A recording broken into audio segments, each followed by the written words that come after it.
On the acting side, do theater. Do theater, do theater, do theater, do theater, do theater, do theater. For the most part, the people that I know that do this, that have had the most success at it and the most versatility and sort of the best career endurance are people that came from a theater background. And they are different beasts. But if you don't like acting with people in real time, back and forth, being collaborative, you're probably not going to like sitting in a booth having half of a conversation by yourself with nothing sometimes to play off of. There was no sign of the tools anywhere. The other side of the advice is, and I think this one's super important, find something, if you want to be an actor or any creative pursuit for money, find something creative in your life that you can do on your own, whether it's drawing or music or whatever it is, because as soon as your sole creative release is behind, a wall where somebody up above you has to like say yes and choose you and pay you money for it, that's not sustainable always. Like sometimes you get cast a bunch, yay, woo, but when your muse or when your passion is your job, if you're not booking or no one's choosing you, you start feeling like you're living in a desert, you know what I mean? It's not healthy for you. So always have something you can just turn to by yourself if you need to, that no one else has ownership of. It's not being monetized, it's just the thing that nourishes you when the job doesn't. You don't have to be in Hollywood. It really depends on what kind of voice acting you want to do. If you're working on anime, you are most likely in LA or Dallas or Houston, or there's a little bit in New York, there's some up in Canada, but I don't know what the markets are up there. If you're doing video game work, a lot of it's here. There's some down in Texas. There's some regional stuff depending on where the studios are, but a lot of times, if it's a union project, they're going to want to like record or cast out of LA.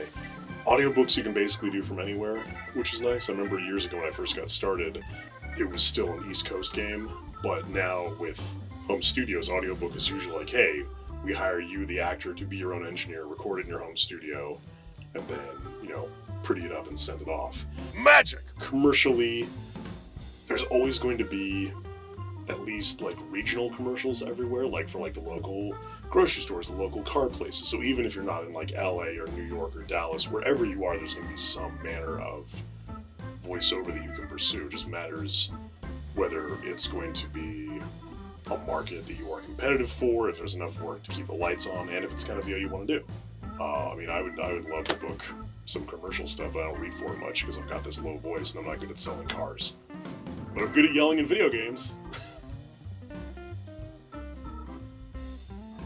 For me, that was the path. It was anime, which led to Japanese games that were being localized often by the same companies that were doing the anime localization, which led to Western video games, which were often being done by the same companies, which eventually led to Western animation. I mean, I feel like for a lot of people, that's sort of the general arc. You do the anime, you do the JRPGs, you do the Western games, you get into the Western animation. Oh!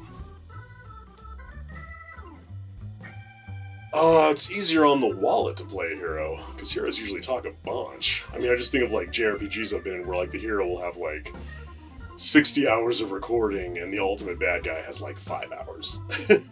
Because you're dealing with his like little, trash mobs and underlings the whole time, and you really only get to him at the very end of the game, and that's when he's got his pontificating and you fight him and then you win and save the world. I personally think that heroes, and maybe this is just me justifying it to myself because that's what I book, I think heroes often are not as interesting as villains. I think technically a lot of times the villain is the protagonist because they do whatever horrible big thing they're going to do, and then the hero and their merry band spend the next 70 hours trying to prevent that or forestall that. But they're just being reactive to whatever the villain did. You know what I mean? It's not the hero proactively going out to do the thing. Heroes just sitting in some tavern somewhere drinking beer, or they're a farmhand or whatever their origin story is, until the villain does the thing and threatens the world, and then they find the magical sword and off they go. I'm Patrick Seitz. Please subscribe to Verite Voiceover here on YouTube.